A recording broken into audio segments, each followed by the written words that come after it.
knocking his ham sandwich indicted by a grand jury. This is FairPlay on JusticeNews.net. Welcome to FairPlay on Justice News. I'm your host, Imran Siddiqui. Joining me today is Mrs. Paula Kensu, the wife of Temujin Kensu, who is serving life in prison for the alleged shooting death of a Port Huron College student, Scott Macklem, in 1986. Mr. Kensu has maintained his innocence for over 3 decades now and is currently fighting for his freedom from inside the prison in Michigan. Thank you for your time, Mrs. Kensu, and welcome to FairPlay. Thank you so much for having me. Most people never see the family side of an incarcerated individual. At the end of the day, he's also a human being. So, Paula, when someone's husband is incarcerated for a crime he says he did not commit and is sent to life in prison for that, and then they don't want to let him go, what kind of an effect does that have on their spouse, their kids, and their family? That's a great question, Imran. And I can't speak to the kids because we don't have children, but for the wives specifically, I can speak to that. And I can just say that it is just incredibly stressful. And it's not a fight, it's a flat-out war. And I say that because every single day brings new challenges. Typically, when somebody is incarcerated, the Department of Corrections does such an effective job of muffling and silencing their voice to the extent that their written communications are delayed or never produced for the incarcerated individual. And in addition, even the mail is delayed or lost, never delivered. Mm-hmm. And then the communications on the phone are always a struggle. So not only do we only get 15-minute calls before they're cut off, the phone system is atrocious. And the service that they use, that these prisons contract with to provide the service, do not uphold to their service level agreements. And so the availability of the phone calls, the system itself is just untrustworthy and it's unstable, and the Department of Corrections takes zero accountability or initiative to fix any of those issues. So when people across America are celebrating holidays and they're enjoying their time with their families, what happens to those who are incarcerated? Well, I mean, I know for myself, it's a very depressing time. It's so hard. You literally, for me, I shut off all media and shut it out and kind of try and treat it like it's just a regular everyday. It's just another day because it's so painful. Like, it's so painful to, even, I didn't even have my Christmas tree lit. Like, it's just difficult because it's depressing. And that your loved one is behind bars and he can't be with you and he can only call a few times. He can't open up gifts. He can't sit down to the family meal. He's just not here. And it's just, and he's innocent, and it's so hard. It is so hard. And then, when he does call, you try to give them hope and positivity, and you try and hide all of your hurt and put it aside so that they don't hear it. Yeah. And then for me, I always try and make it really special for him. So I wrote him a poem for Christmas, and I asked him if I could give him one of his Christmas gifts, and he's like, "What do you mean? Like, what do you mean?" He's like, "You're going to open up a gift and tell me what it is?" And I'm like, "No," I said, "I wrote you a poem for Christmas." And he loved that. It was very special because it was about us and our life. And that's what I try and do because, he deserves a gift on Christmas, and it's just hard. And sorry. By any chance, would you be comfortable if you read that poem to the people? Sure. You might need to give me a second to find it, but Yeah, I mean, it is difficult, Paula. I can say that I understand, but what does that really mean? Because most of us have the privilege to open refrigerator doors and take out food and stuff like that, and be around our loved ones when we sleep, when we wake up. So to begin to understand what you guys are going through is almost impossible, because you have to be in that kind of situation to understand what you're going through. But if you could share that poem, that would at least give us an insight into what families are really going through, because the stories, the people's faces might be different, but the stories are synonymous. They have a thread in common, which is incarceration of innocent people. Okay, so here is the poem. It says, a Christmas Eve poem from the Ninja Bear Forest. 'Twas the night before Christmas, and all through the house, pupper cats trained like ninjas and scared away the only mouse. With Pa in his recliner and me in my jammies, we had just settled in to watch our TV programmies. When outside a loud noise that arose such a clatter, Pa grabbed his ninja sword to see what was the matter. With my infrared goggles and pupper cats standing guard, Pa threw on his tabby shoes and dashed into the yard. Ninja Faith was the next to dash into the snow. Hope right behind her muttered, I'm sure it's just a doe. And Ma clung to Baby Bear as tight as she could, while Pa and the pupper cats took off into the woods. One thing's for sure, Ma thought to herself, it sounded a lot bigger than a tiny green elf. Turned out it was none other than the big man in red. His sleigh was in shambles. He looked at King Bear and said, if I don't get help from you, Ninja King Bear, then Christmas will be ruined for kids everywhere. King Bear looked at the mess lying there on the ground and said, good thing I didn't ship these pupper cats back to the pound. It's not a King Bear that you need, Santa Claus. This will require both the magical touch of pupper ninja cat paws. I don't understand what you're trying to say. A magic paw can actually get me back on my way? Well, yes, I'm quite certain it will take more than one, but if Queen Hunky was here, it'd already be done. Santa stood there quite helpless, confused by it all. As he stood and he watched, he was shocked when he saw Ninja Hope put her paw down into the pile, and snow crystals glowed after just a short while. Joy sprung out of Mom's arms, and Faith jumped eagerly in, and before our own eyes, the sleigh began to assemble together again. With 12 magical paws jumping around in the snow, Ma grabbed King Paw by the arm and said, come on, hun, let's go. Our work here is done. Santa can get on his way, and soon he and the reindeer took off in the sleigh. The Queen of the Forest looked down with such pride, and our dear Dory Pup is right there by her side. So I'll close this for now, but the journey doesn't end here. There are many more adventures of hybrid ninja pupper cat bears. Merry Christmas to all, and to all a good night. May you never cross a Ninja King Bear in a fight. What you're saying is that Temujin started this with a very beautiful poem to me, and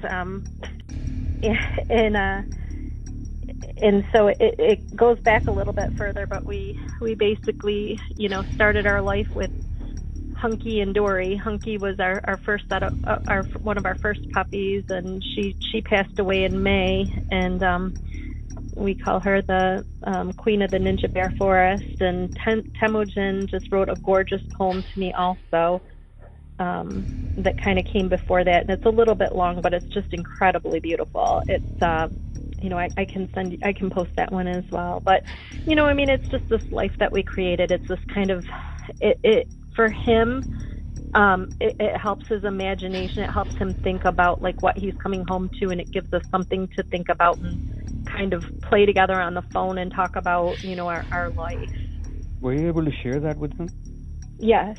So what you're saying is that because you guys, you can't just open the door and say, hey, Temujin, come on and have dinner. So you got to have alternative, creative ways to connect. Yes. I have the first poem if you'd like me to read that. It's Go ahead. Very beautiful. It's from Temujin to me. Go ahead. Okay, this is the first poem. This is the poem that started it kind of all. And Temujin wrote this to me. It's called King Bear and the Fairy Bear Ninja. Okay.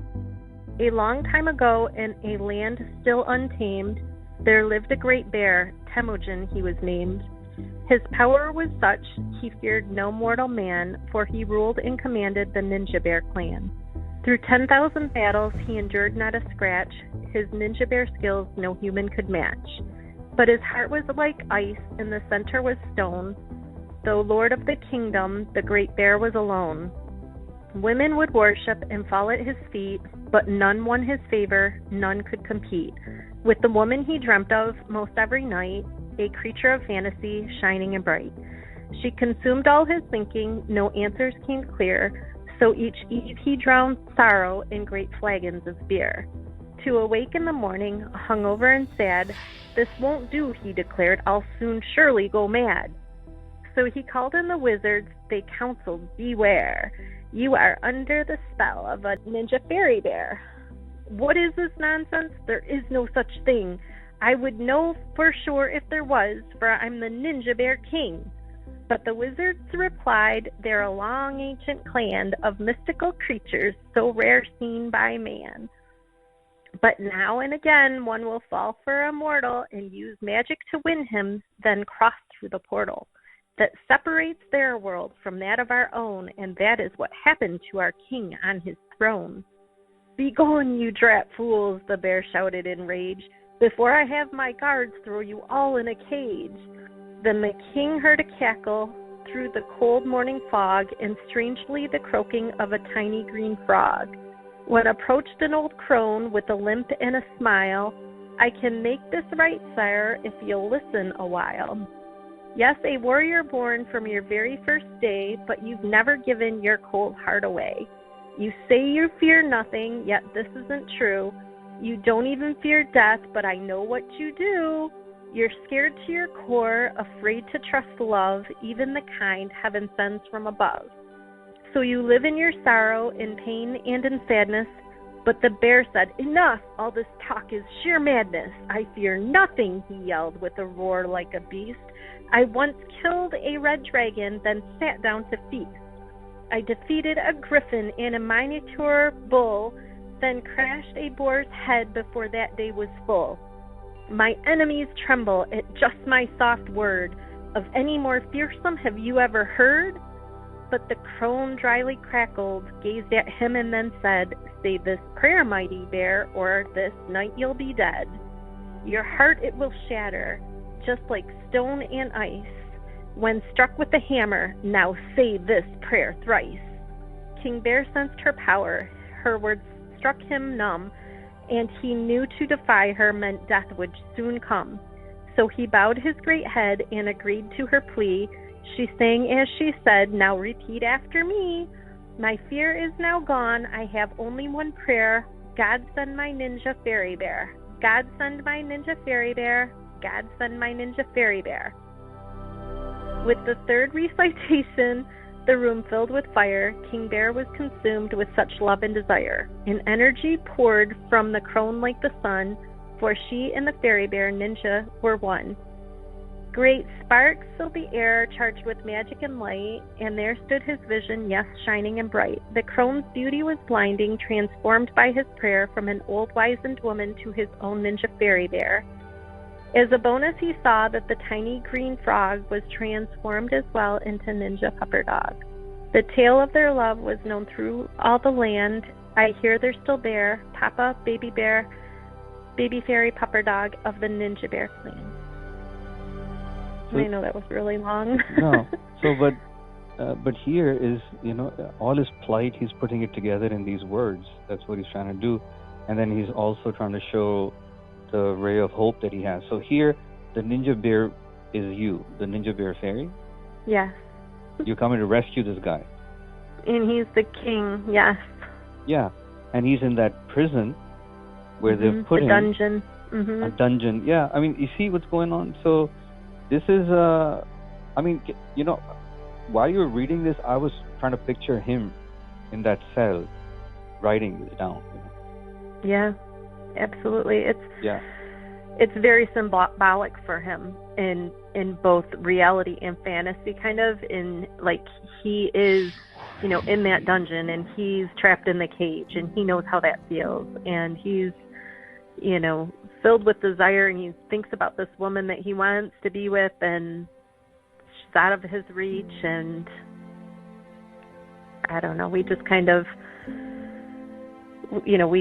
there's another poem later on that goes, and it basically says how I rescue him out of there, and we just kind of continue with our story, but it's ours, and it just gives us something fun to think about and talk about, and we play a lot on words. He's very creative with songs and lyrics and similar, so it just makes it more bearable for him to think about coming home and getting out of there and his situation in general. What is really interesting is the fact that a man who is innocent, and we have the evidence. I mean, anyone who's listening to this conversation thinking that he's not, they should just Google it and research, do your part, and Mm-hmm. Or just go to our website.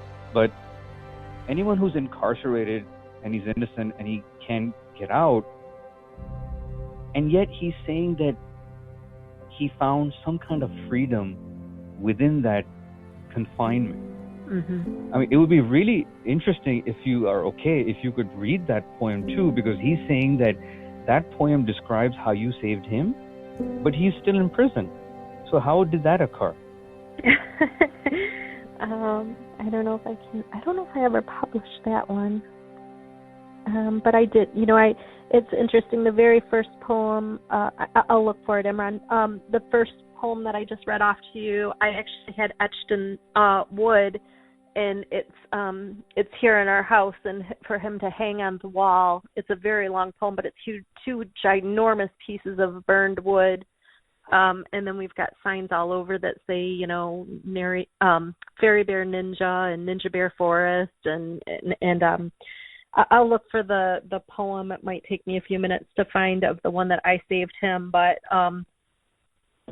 yeah, I mean, it's been an ongoing kind of story that it's not gonna. I don't think it's ever gonna end. Even when he comes home, we're always gonna, talk about the Ninja Bear Forest. I mean, that's what we call this, our house, our home that we built here. And when I say built, I don't mean we built the house. I mean, we purchased it and we built on the story as we moved here. And I just can't wait for him to come home and get to it all and see all of the surprises and the different things. I mean, I have a cute little ninja star, a throwing star. It's a magnet on the fridge. It's just cute little things that help him know that this place is his and ours.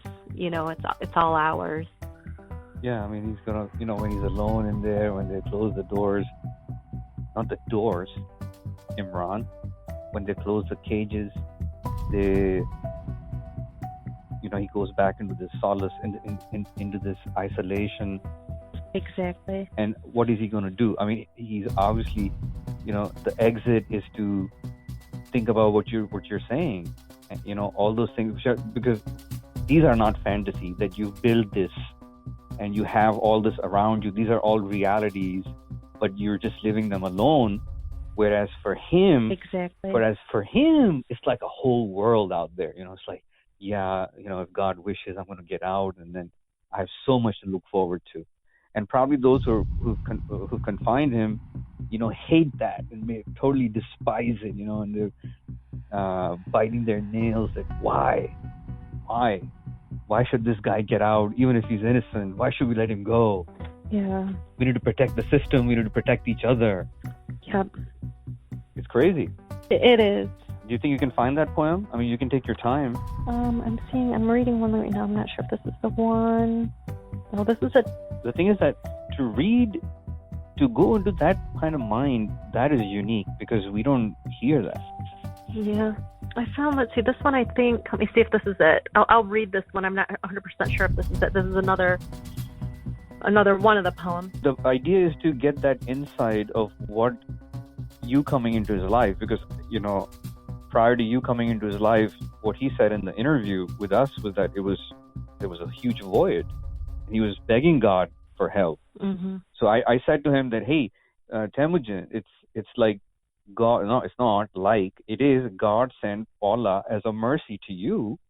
And then he said, yeah. And then he started talking about it. If you can listen to that in the interview. But I did, yeah. To hear what he said to you mm-hmm. Would be unique. Yeah, this one is, I think this is it. Pretty long, but it's about Hunky and how Hunky. So a little background on this one. So when I wrote to Temujin first, it was, on JPay, and at that time I was, sitting in my house up near Lexington, which is where the victim in the case lived, in a very nearby close town. And so and of course since then I've moved far away. What year was that? That was in 2019. It was in December of 2019 that Okay. I was sitting on my bed. I was watching TV, kind of reading through my Bible, had my puppies on my bed. This was when I still had Hunky and Dory at that time. No, not Dory. I'm sorry, I was wrong. I just had Hunky, and she was laying on the bed with me. And so this poem is called Hunky the Master Conspirator. And it says, the Ninja Bear Forest lost its sweet queen, Hunky Punk Ninja, on May 17. Now that, of course, is all, sorry, I'll just digress. This is after I moved. I wrote this after Hunky passed away in May of 2020. So the Ninja Bear Forest lost its sweet queen, Hunky Punk Ninja, on May 17. She was a good pupper dog who approved all the swords, and the purest of love from her heart was outpoured. She defended the kingdom with all that she had in hopes that she'd soon meet her pa/dad. And from there, he would be the new Alpha, the king, and the greatest protection to the forest he'd bring. Mom always thought that when puppers die, they go up to heaven to live up in the sky. She believed that this was always true until Hunky surprised her clear out of the blue. What Mom didn't know on the 17th of May was that a plot to heal her heart was already well underway. You see, it was Hunky, the ninja, that led Mom to find 2 ninja pupper cats when that was not at all on her mind. Hunky conspired with Pa as she'd done in the past, and soon their plan to get pupper cats was final at last. Hunky told Pa it's hard to watch Mom mourn, but I happen to know 2 rare ninja pupper cats were born. They're perfect for the new Kensu clan in the woods. I can train them in secret, Pa. Just buy them black ninja hoods. It will be our secret. Don't tell Mama. And I'll lead her to pupper cats using my magical paw. And that's it. It was final. There was nothing more to say. Pa agreed to ninja pupper cats to be his on that day. He sent money to Mom and told her his bear paw was down. She had to take the money in the truck into town. Mom huffed and she puffed and said, I don't know where. Pa said, whoa, wait. Aren't you the best shopping bear? She didn't know that Hunky behind the scenes was on task to lead her 2 new pupper cat ninjas in masks. From her, Hunky hid their real identity. Black ninja masks made it so she couldn't quite see. They were a hybrid of pupper, fox, kitten, squirrels, and bears, the rarest hybrid of ninjas found in thousands of years. And that's how the story of ninja puppers cats started out. Hunky and Pa conspired again, and of that there is no doubt. She was the best pupper dog who wants the best for the clan, and she trains in the woods to this day on pupper cat land. But alone she is not. Dory is with her out there, helping train up the masked pupper cat ninja cat bears. They train when Mom's not looking, and they train late at night. The master Hunky and Dory always stay out of sight. And scampers of paws in the woods we still hear, but when we look, ninja masters aren't anywhere. So don't be mad, Mom, Hunky muttered under her dragon breath. Nothing could keep us from protecting you, not even death. We are here with you always deep in the fairy bear woods, teaching pupper cats to throw stars and wear black ninja hoods. It was then that Mom realized that Hunky was with her the day that somebody gave her the idea to write Pa on JPay. I read the article out loud, but I didn't know she could hear. Hunky put a plan into place to join King and baby ninja fairy bear. Don't underestimate the power of a sly pupper dog, especially one who once turned into a ninja pupper frog. They will conspire and plan and plot out your fate, and before you know it, you'll be in prison on a first date. It was totally worth it, don't get me wrong, but it was Hunky's, not my plan, in place all along. And if Hunky and Dory can plot something like this, pupper cats will conspire too. Don't be deceived by their cuteness. So just to recap, here's my stern warning to you. If they can do it to me, they can do it to you. Watch what you say and watch what you think. Pupper ninja cats conspire as fast as we blink. The Ninja Bear King and Fairy Bear lived on forever, and it was Hunky Punk Ninja Dog that brought them together. Man, there's a movie going on. We're going to write a kid's book. I mean, just imagine what's going on, because he's the nuances he's throwing of the prison, and then he's also trying to step out of those nuances and go into this imaginative mode. Because this shows us the mental torture that he's going through. That he's trying to juggle between these two realities, I guess. One is that he is incarcerated, and despite the fact, he can't get out. And the other reality that, hey, my spouse or my partner is out there, and I have a home and a family to go to, and they're living their life without me. Yeah, and I do try and make it feel like it is. It's a family he's got here, and he lost all of that so many years ago, and so our dogs are our kids, and I try and really, I try and really help him realize that it is a real family that he's got here waiting for him. Yeah, that should be a lot for those who have their loved ones by their side. Listening to this, that should give them a lot to think about. But what's the status of his case right now? His case, what we know and what I can say are two different things. So I'm not supposed to be sharing over... Yeah. Without jeopardizing, without sharing any sensitive information. Mm-hmm. What is going on? So what we've been told and what we understand is that, the Conviction Integrity Unit in Michigan is run through the state attorney general's office, and they investigate the case. They told us when it began that it would take approximately 2 years to kind of go through all of the information. That was just an estimate, and we're past that now. We're just past the 2-year mark. And we think we're close to the finish line. The rumblings that we've heard have all been positive, and although it's taking a lot longer than we would like, mm-hmm. We're confident that there's no way that with the evidence they could come to any other conclusion but innocent.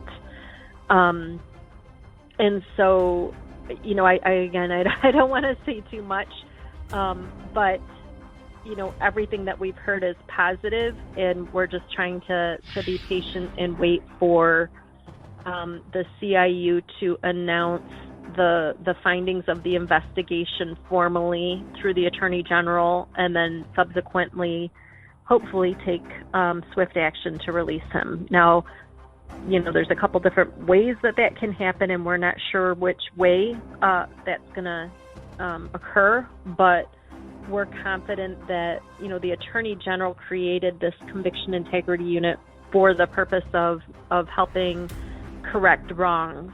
And although, again, it's taken a long time, we're sure that she's going to do the right thing. If somebody can listen to our show that we did with Temujin, it would take them less than 2 hours to figure out what happened and what should be done. Mm-hmm. So I don't understand why it would take 2 years for that to occur. Mm-hmm. But I guess there's a system, and there's a bureaucracy, and there's a red tape, and there's also a lot of other factors that go on with it. Sure. But, we have seen you constantly tweeting, reaching out to the governor. What role does she play in that, and how has been her response? So that's a very good question, and it's our hope that she would support the Conviction Integrity Unit should they come to her and say, we did this independent, unbiased investigation and these are our findings. Okay. Previously we had sent through an application to the governor for clemency, and that was denied in December of 2020. So just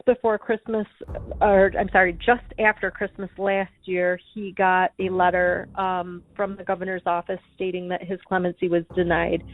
Now, that was, again, before the investigation was concluded by the Conviction Integrity Unit, by the state AG's office. And we do know for a fact that the governor takes into consideration the recommendation of the parole board. Now, the parole board in Michigan should not have the authority to weigh in on a case that's based on evidence, on innocence, because they do not consider innocence whatsoever. They are looking for things like, are you remorseful? Well, although Temujin's, not. He's sad that a young man died. He's not remorseful in the sense that he had zero accountability or anything to do with this crime whatsoever. So no, he's not remorseful in that way. And you wouldn't be if you were innocent. And so the other problem with the governor's relying on the recommendation of the parole board, in Temujin's case at least, is that they're very biased towards him. In his situation, he happens to be a very, successful litigator. He's sued the parole board in the past and he has won. And so they're biased against him. And the MDOC, the Michigan Department of Corrections, similarly, a lot of the officers have a bias against him. He, had a $325,000 lawsuit that he won against the Michigan Department of Corrections because of abuses. And we know for a fact, told the governor that he had 17 Class 1 misconducts in his file, which was an absolute lie.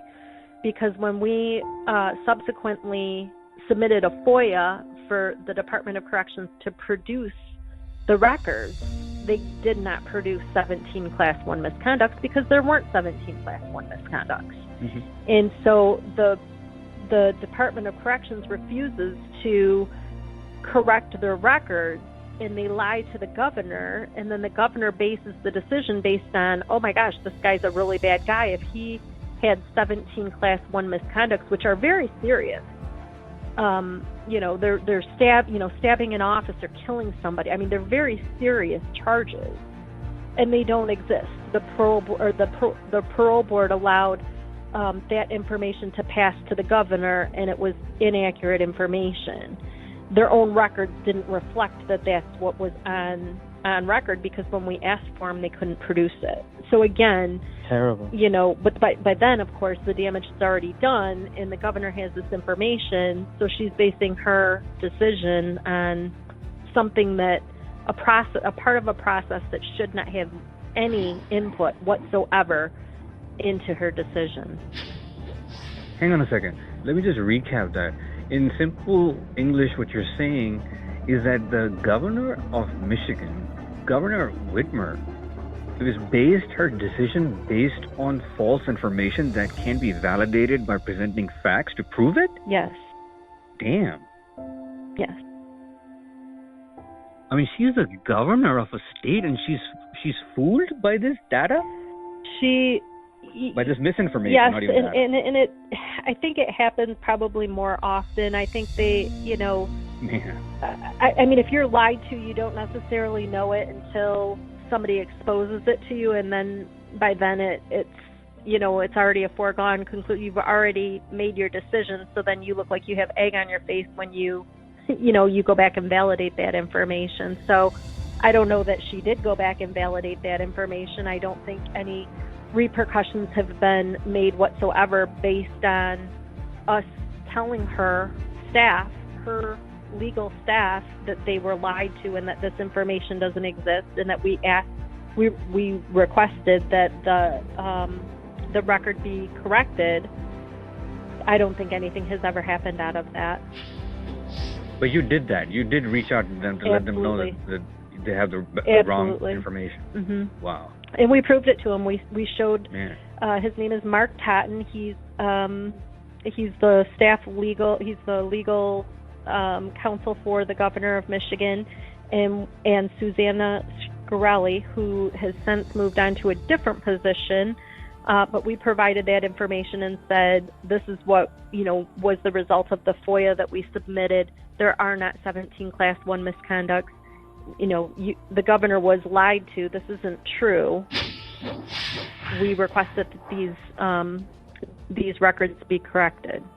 So if this has been proven to be true, then the fact is that the governor should be kind of ashamed of herself, because this is terrible that she based her decision she made a decision based on misinformation, which was when challenged, it couldn't be proven. I mean, it's absolutely shameful. It should have been validated. I agree. It should have been validated, but I guess, at that point, the governor would have went back and said, are you sure this information is correct? Would that really go back down all the way to the chain, to the source? And, would they give her anything differently? Or are they just going to stand by their misinformation? And, she's not going to know any differently unless we come publicly and say that.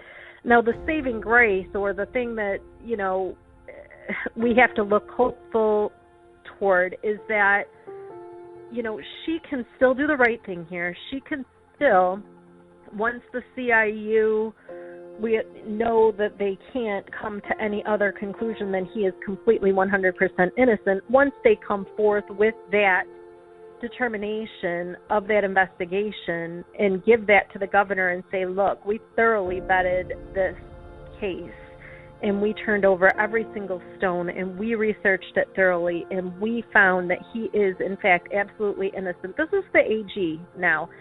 Should the AG go to the governor and say, look, we did this thorough investigation, all the governor has to do is say, upon further review in a conclusive investigation, I support the Attorney General and her team on the results of, their conclusion of what they found here.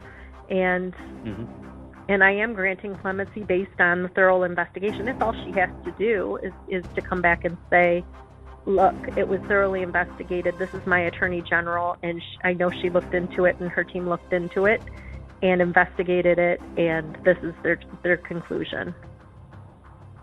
And we're hopeful that's it's a possibility. It's one of the options that could occur in this situation. So if it should go back to the governor, we would hope that she would find him innocent and support her AG. I mean, if she can't support her own Attorney General, then we've got bigger things to worry about here in Michigan, right? Probably she did Temujin a favor without even intending to, or realizing that, why give him clemency? I mean, he should be exonerated. The term should be exonerated, right? And the state is liable for the screw up that they did. Absolutely. And what they tried to cover up at the same time. But I can understand maybe it's kind of difficult for Governor Whitmer to accept that she messed up and figuring out how to wipe it clean. But the best thing that could be done, Governor, is to stand with justice and stand with the truth. You have all the evidence, Governor, lying in your back house.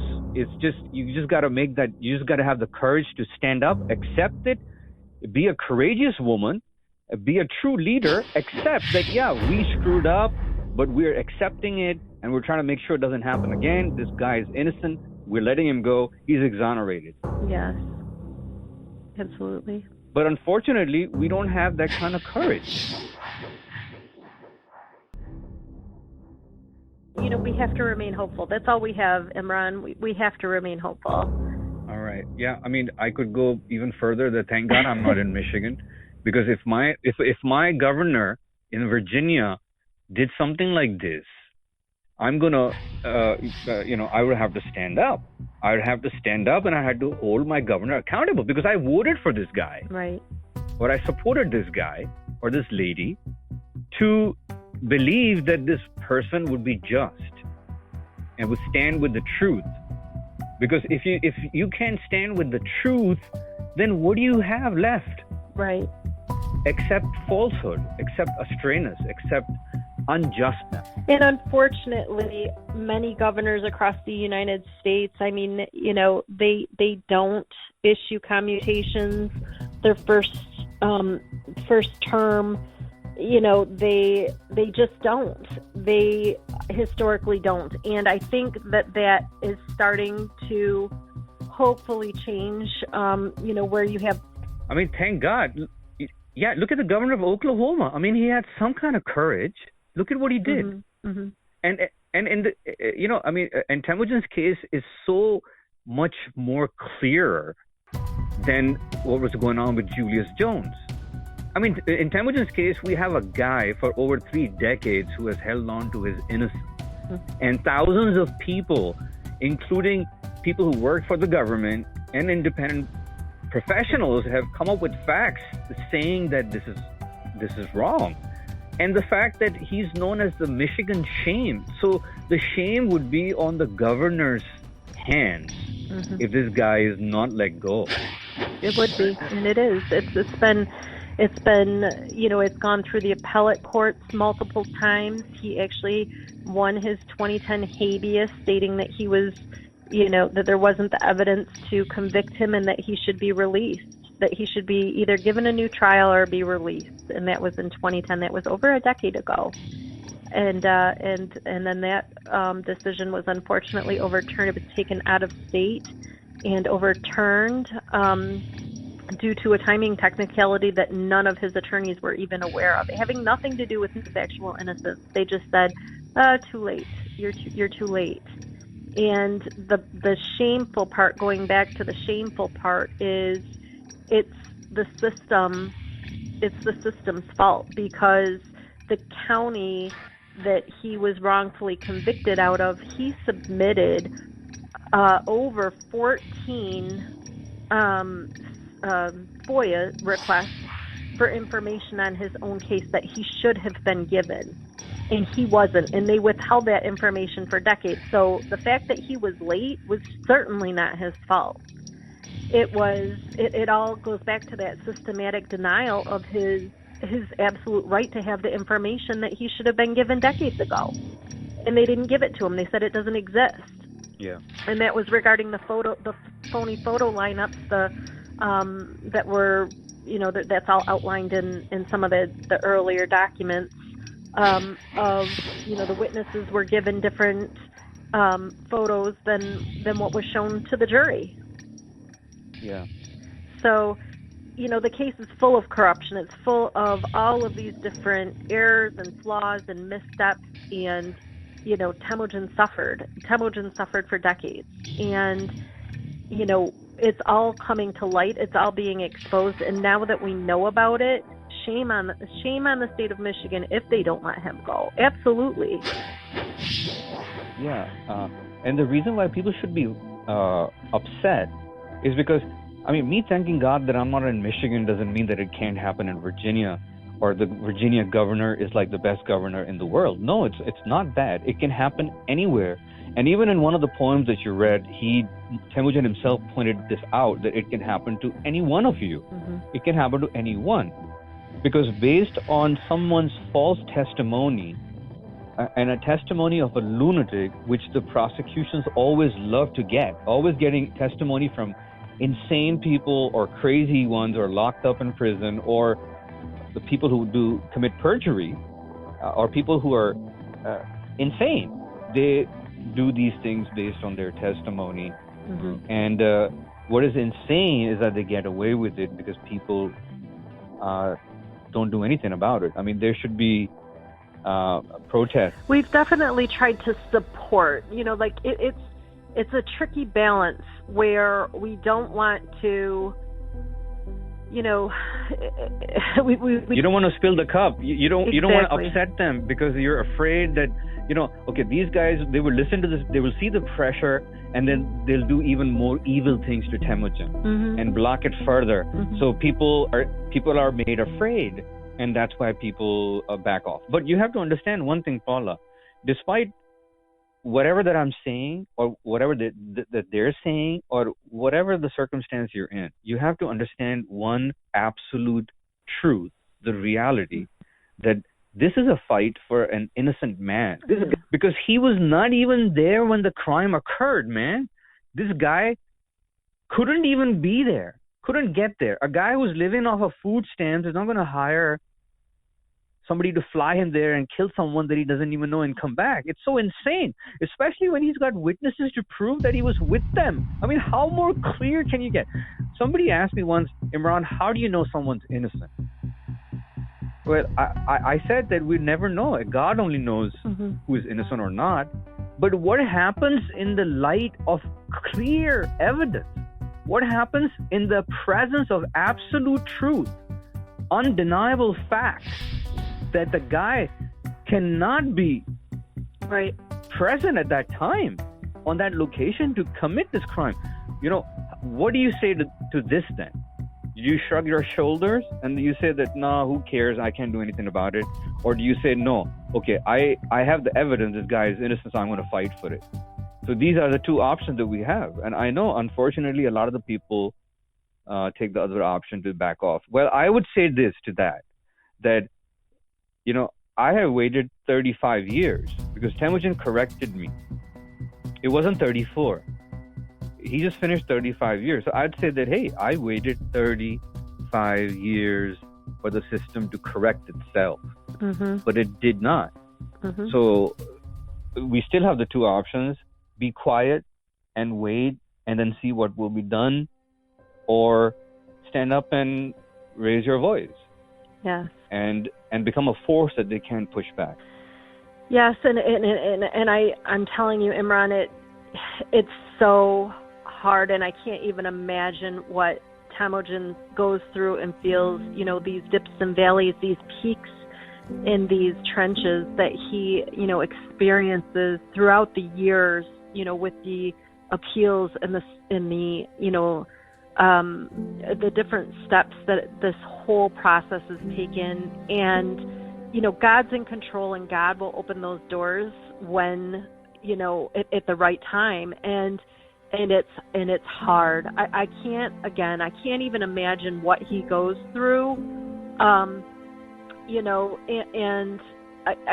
God love him for his attitude and his positivity, and for, I would be lashing. I've done it. I've lashed out in anger. I've lashed out in frustration, and I have to be really careful because I can't destroy all of the work that these good people have done for all these years fighting for him, and it could easily be undone. It doesn't take very much to, for me to say one thing that's going to offend somebody with a big ego in Lansing, that they're going to be like, you know what, I'm not going to help that guy, screw him. Mm-hmm.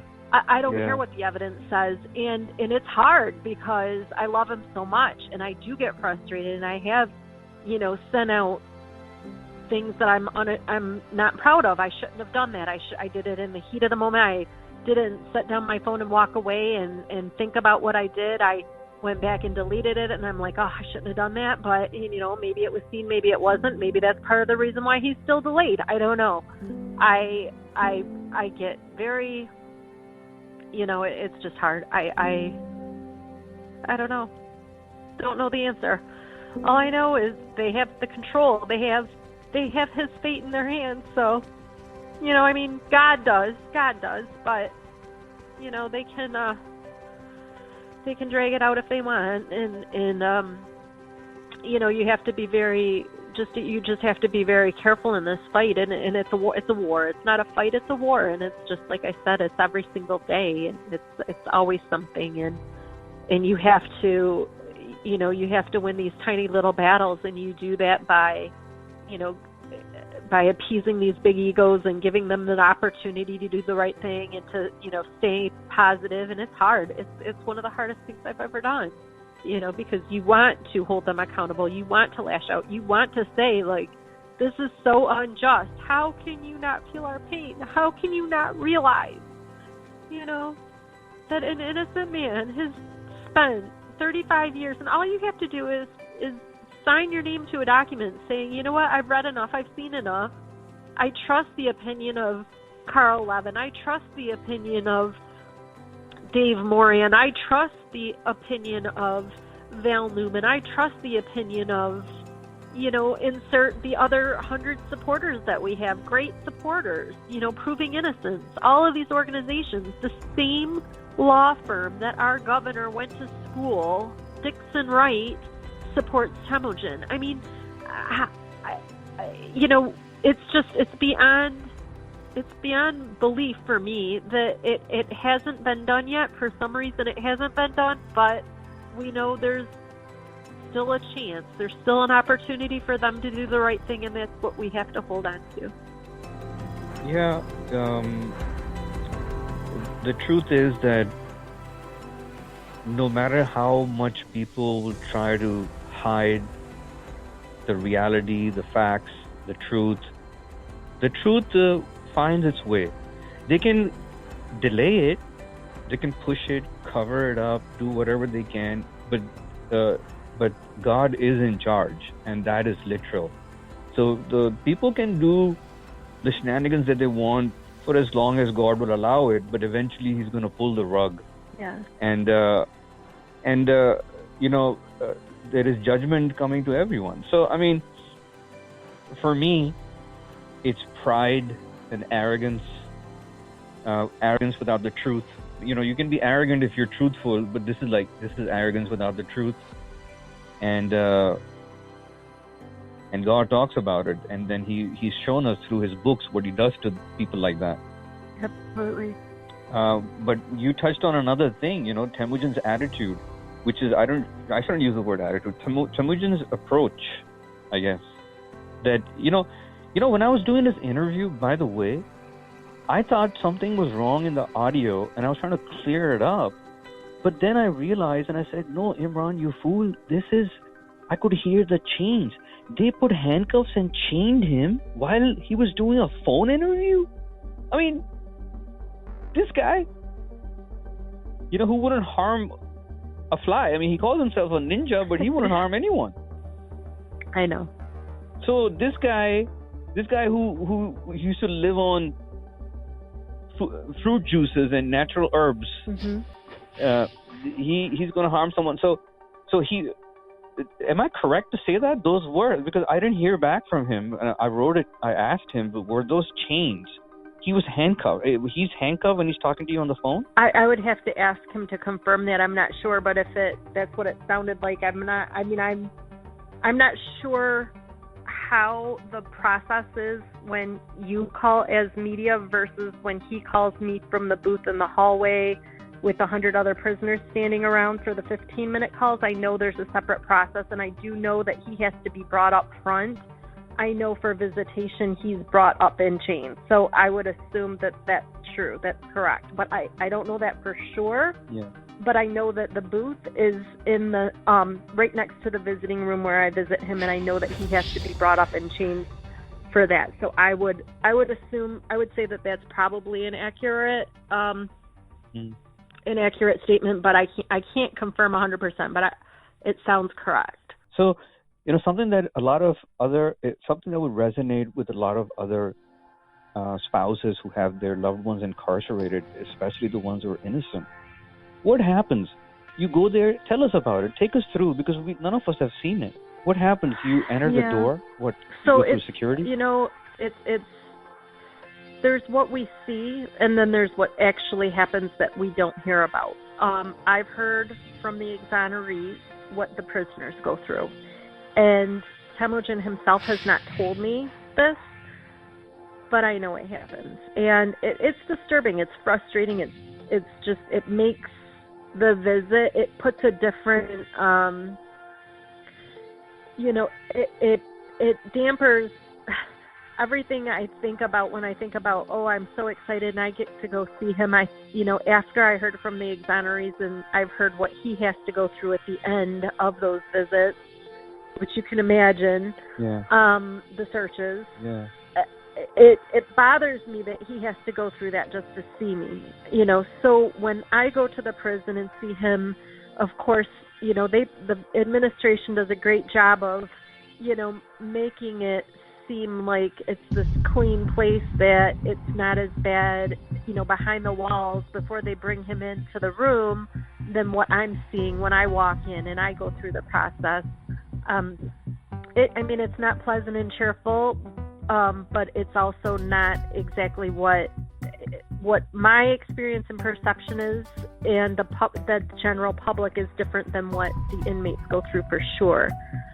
So when I pull up to the prison, there's no cell phones, no weapons, there's these signs, there's this, huge, gate, and there's a long driveway, and you have to make sure that your car's secure, and you're not allowed to bring your cell phone, and you're not allowed to wear a watch, and they count all of your jewelry. They do a pat down, they check your identification, they mark your hand with an invisible marker, they tag you with a bracelet. Mm-hmm. They make you take your socks and shoes off, and they check the bottom of your feet, and they pat you down, and they if in the summer, I know many girls, depending on what the clothing they wear, they're turned back because they have something on that is inappropriate. I've actually been turned down because one time I had a camisole underneath, and then I also had a leather jacket, but it had a zip up, and it was zipped all the way up, and I had a shirt on underneath. Mm-hmm. And they made me go back and take off the zipper. The zipper is somehow a threat, even though, I don't know how it's a threat, but they made me go back and change and take, and to put on I put on a regular sweater, and that was fine. So it's they have all the control, and they like to exert that control, and they'd like to tell you, how you're breaking the rules, and they could be different depending upon who's working that day. They're not consistent from facility to facility. And so when you go there, it's an eye opener for sure. You're a little bit paranoid. You're a little bit. These people are wearing guns and have tasers and are.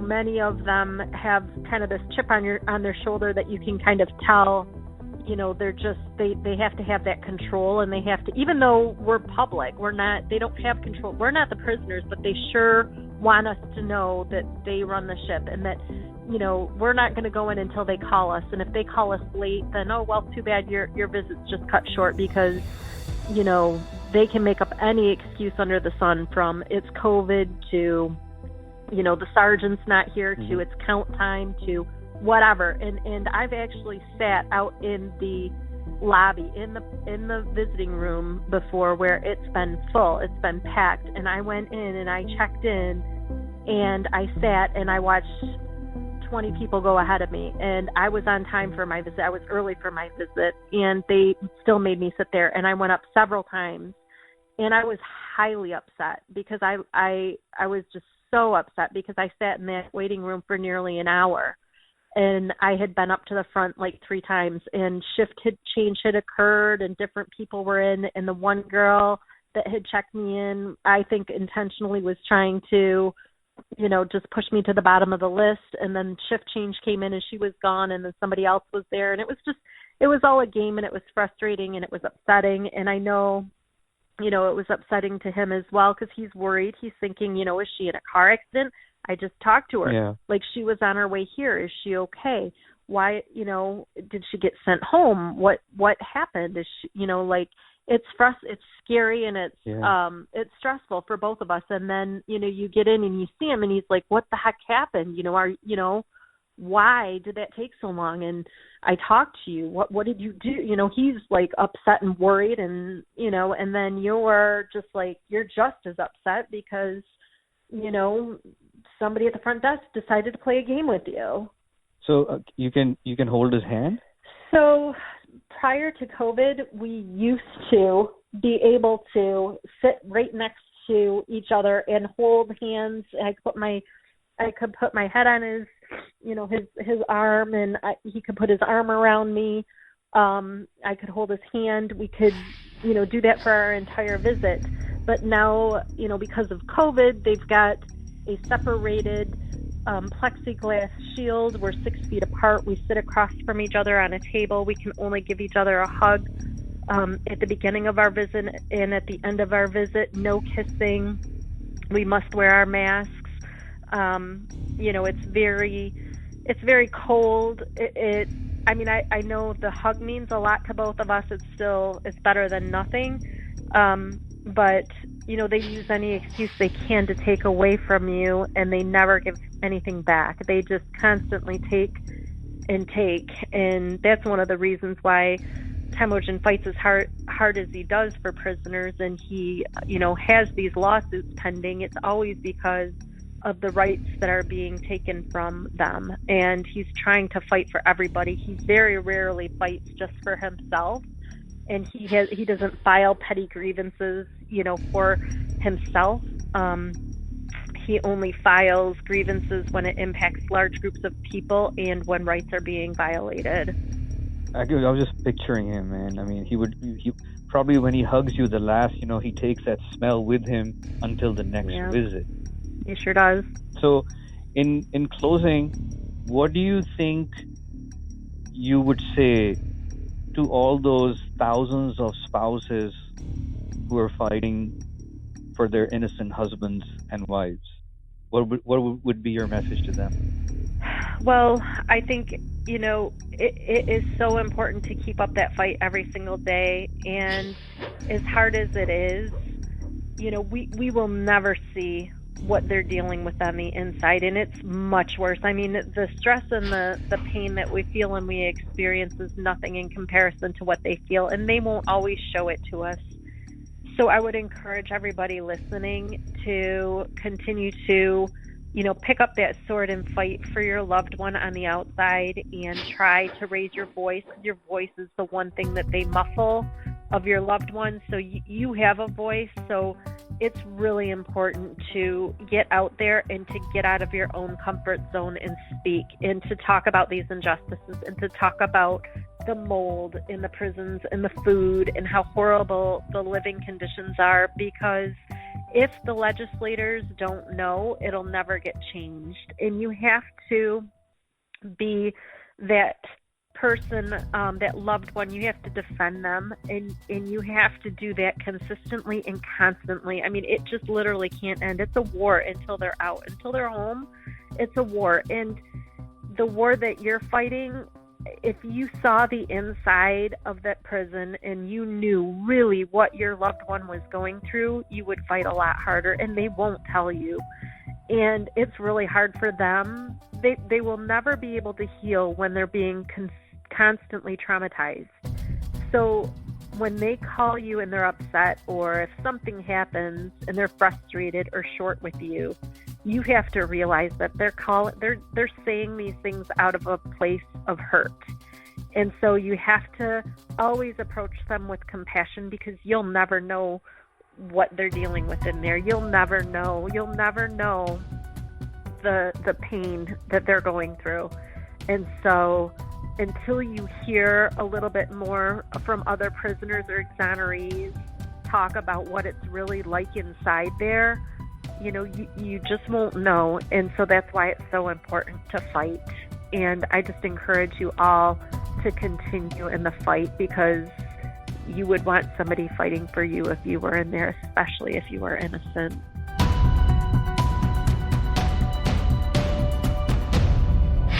This is FairPlay on JusticeNews.net.